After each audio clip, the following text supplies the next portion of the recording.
You ever hear a story so crazy you think it can't be true? A woman met a stranger one night and months later gave birth to 12 babies.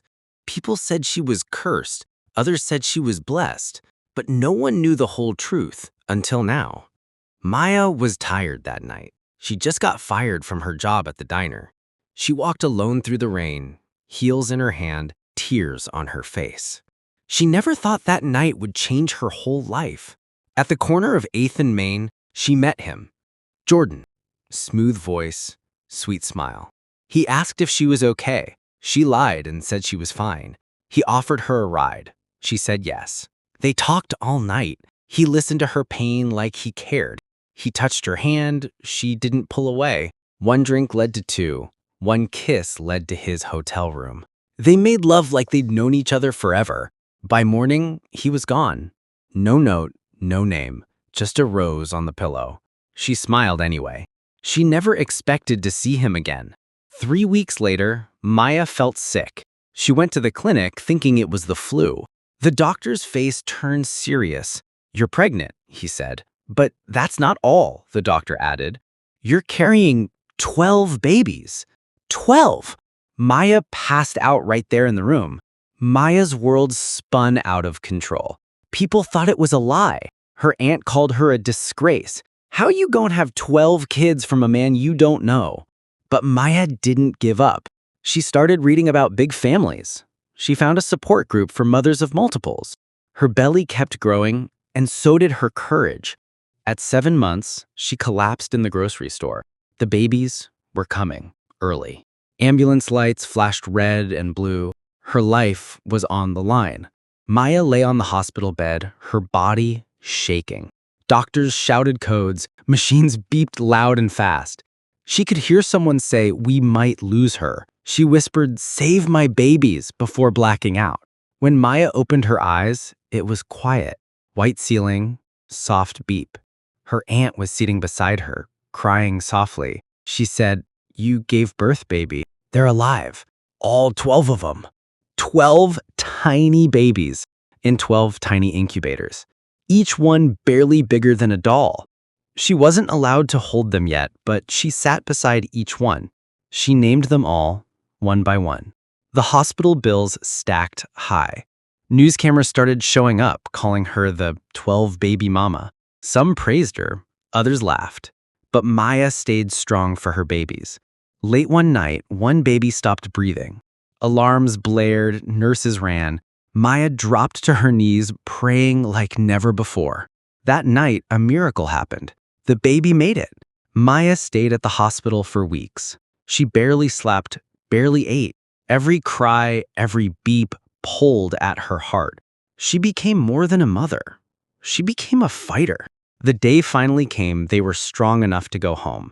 One by one, the babies were placed in her arms. She had no car, no crib, and no job. But she had faith, and faith was enough. For now. Her aunt offered her a place to stay, just for a little while. The living room became a nursery. Couches turned into changing tables. It wasn't much, but it was home. The nights were loud and endless. One baby cried, then all of them cried. Maya's hands shook from exhaustion, but she never let go of any of them, not once. One quiet morning, Maya sat watching her babies sleep. She whispered, "I don't even know your daddy's name." 12 lives, born from one night of loneliness. But somehow she didn't regret it. Not anymore. Each baby had a name. Each one had a little soul. Maya would talk to them like they could understand. "Micah, you gonna be strong. Miracle, you gonna be a doctor. Messiah, you already a blessing." Even in her tired voice, there was love in every word. But love doesn't pay for diapers. She went to the local charity house, begging for formula. One woman rolled her eyes and said, "You should have kept your legs closed." Maya didn't cry. She just held her head high and walked away. Back home, Aunt Denise sat Maya down. "Girl, I can't do this no more. You need to find a place." 12 mouths and no income was breaking everyone. Maya just nodded, her voice caught in her throat. Maya posted online, "We'll clean homes for diapers." She scrubbed toilets while her babies stayed with a neighbor. She worked all day and came home to screaming, hungry children. Some days she didn't eat, just watched them eat instead. One night, she checked her inbox. A message from a man said, "I saw your story. I think I'm the father." Her heart skipped. She read it 3 times. Could it be him? After all this time? She typed, "Prove it." He responded with the hotel name, the rose, and a tattoo she remembered. Goosebumps ran down her arms, but a part of her still didn't trust it. They agreed to meet at a park, neutral ground. Maya dressed simple, no makeup, just honesty. He was already sitting there when she arrived. Same smile, older eyes. She whispered, "Jordan?" And he stood slowly. He said her name like it never left his lips. He stared at the stroller, then at her belly, then at her eyes. "All of them mine?" he asked. She nodded once. That was all it took to break him. Jordan didn't run. He sat and held one baby after another. He didn't talk much. He just cried. "I thought about you every day. I didn't know." Maya said softly, "Now you do." That night, Jordan followed her home. He didn't ask for forgiveness. He just started helping. He washed bottles, rocked crying babies to sleep, and for the first time in a long time, Maya slept. For the first time in months, the house was quiet. Jordan moved carefully through the apartment, humming low, holding a sleeping baby. Maya watched him from the doorway, arms folded, unsure whether to smile or cry. She whispered to herself, "I didn't think he'd come back, but here he is." They sat on the couch the next morning, facing each other. "I didn't plan to disappear. I didn't even know your last name." Maya nodded, biting her lip. It was supposed to be one night. They both laughed quietly, but their eyes said more than words. Jordan started coming every day. He changed diapers, bought formula, rocked colicky twins to sleep. He still didn't have a job, but he had time, and he gave it all. Maya didn't say it out loud, but her heart was slowly cracking open again. One night, Jordan was holding baby Messiah, who had always been the weakest. He looked down and whispered, "I wasn't there for your first breath, but I'll be here for every breath after this." Maya heard him say it from the hallway. That was the night she forgave him. But just as things began to feel stable, child services knocked. Someone had reported too many children in unsafe living conditions. Maya's heart dropped. The social worker looked around and wrote things down without smiling. "They might take them," Maya said, shaking. Jordan stood tall, putting a hand on her shoulder. "Then we fight. We don't let them break us." They both stayed up all night, cleaning, fixing, and praying. They reached out to the community for help. A neighbor donated cribs, and old friends sent money. Even strangers from Maya's story online began to show up with clothes and diapers. Suddenly, love started pouring in from all directions. They turned the living room into a nursery fit for 12. Each crib had a name. Each wall had decorations handmade with love. Even the social worker returned and smiled this time. "You've done something beautiful here," she said. Maya stood in the middle of the room one morning, spinning slowly, 12 babies giggling and crawling around her. Jordan walked in with coffee and smiled. "You are their whole world." She looked at him and said, "No, we are." That night, after the babies slept, Jordan took Maya's hand. No more running, no more hiding. He didn't have a ring, just a promise. "I want to be your partner, in life, in love, in this family." Jordan took a picture of Maya sleeping with all 12 babies on the living room rug. He posted it with the caption, "This is what grace looks like." By morning, the post had gone viral. Millions shared it, calling Maya Supermom and the Mother of Miracles. Suddenly, reporters showed up outside their building. People shouted questions. "Are you really raising them alone? Is he the father?" Jordan shielded Maya with his arm, yelling, "Back off!" Inside, Maya whispered, "I didn't ask for this attention." An offer came in, a reality show about their lives. It promised money, fame, and a house in the suburbs. Jordan was tempted, but Maya shook her head. "These are my children, not entertainment." They chose peace over fame. Maya started sharing parenting tips online instead, honestly, humbly. No filters, no lies, she'd say, just a mama doing her best. Her videos touched hearts because they were real. People began sending gifts, cribs, clothes, even a van big enough for 14. The apartment transformed into a home full of color and light. The babies had toys, books, and fresh food every day. Joy returned to their walls like music after silence. Jordan found work at a nearby community center. He helped young fathers, telling them, "Don't run, face it, stay." Every time he spoke, he remembered the day he almost didn't come back. Now he showed others the path he had once feared. One night, Maya stood in the mirror, staring at her stretch marks. She touched her stomach and whispered, "This body gave life to 12 angels." For the first time, she didn't see scars. She saw strength. She smiled, not because she was perfect, but because she survived. The babies grew slowly but surely. Crawling turned to walking, babbling to words. They called Jordan Daddy without hesitation. He didn't correct them. He just held them tighter, each one a heartbeat in his chest. One night, as Maya tucked them in, she looked at each face. She whispered 12 separate dreams, one for each baby. Be kind, be brave, be better than we were. And in the silence, she felt peace like a warm blanket. Life didn't turn out how Maya planned, but it turned out exactly as it needed to. One night led to 12 lives, and 12 lives led her back to herself. Not every miracle starts with a prayer. Some start with a mistake and grow into grace. Maya threw the babies a group birthday party, 1 candle each, 12 little cakes. The apartment buzzed with laughter, balloons, and frosting-smeared faces. Jordan brought out a handmade sign, 12 miracles, 1 mama. Maya stared at it for a long time and cried in the middle of the noise. That night, after the guests left and the baby slept, Maya and Jordan sat alone. "It's been a whole year," she said softly. "A year since a mistake changed my whole life and gave it meaning." Jordan reached for her hand and whispered, "It was never a mistake, just God's crooked path." The next morning, baby Zion wouldn't wake up. He was hot to the touch, face flushed, eyes barely opening. Maya panicked, rushed to dress him while Jordan called 911. 12 babies, but that day, the world stopped for just one. At the hospital, doctors moved fast. Maya sat gripping her knees, rocking in the waiting room. Jordan held her shoulders, whispering, "He's strong, just like you." Minutes felt like hours. Time didn't move. Zion had a high fever, but it wasn't fatal. An infection, caught in time. He'd be okay.